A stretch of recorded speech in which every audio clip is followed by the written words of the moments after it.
तेव्हापासून मी बोलले, आपण एन्सेस्टर बरोबर बोलू शकतो. त्यांच्याबरोबर काही गोष्टी जर शिल्लक राहिल्या असेल, आपण डिस्कस करू शकतो. तर त्या रिलेटेड मला खूप सारे कॉल, मेसेज आले आणि सिमिलर गोष्टी मला समोर आल्या.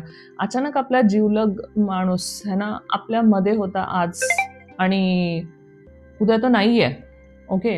ही गोष्ट लोकांच्या खूप जास्त मनामध्ये राहते, मनामध्ये लागते आणि लोकांना त्या गोष्टीनं विसरणं, लेट गो करणं खूप जास्त डिफिकल्ट होतं. हे मला एकंदरीत लक्षात आलं. जे मी बघितलं, छोट्या-छोट्या मुलांचे केसेस मी बघितले. 5 वर्षाचे, 7 वर्षाचे, 10 वर्षाचे, 20-22 वर्षाचे, 18 वर्षाचे, बरेच असे सिमिलर मला काही आलेले विषय. ओके, कोणाचा हसबंड एक्सपायर झालेत, बरेच प्रॉब्लेम आहेत. तर मग आपण ह्याला कुठल्या दृष्टीने बघू शकतो किंवा ह्याच्यासाठी आपण काय करू शकतो? ऑफकोर्स तुमचे क्वेश्चन आहेत, पण एक कॉमन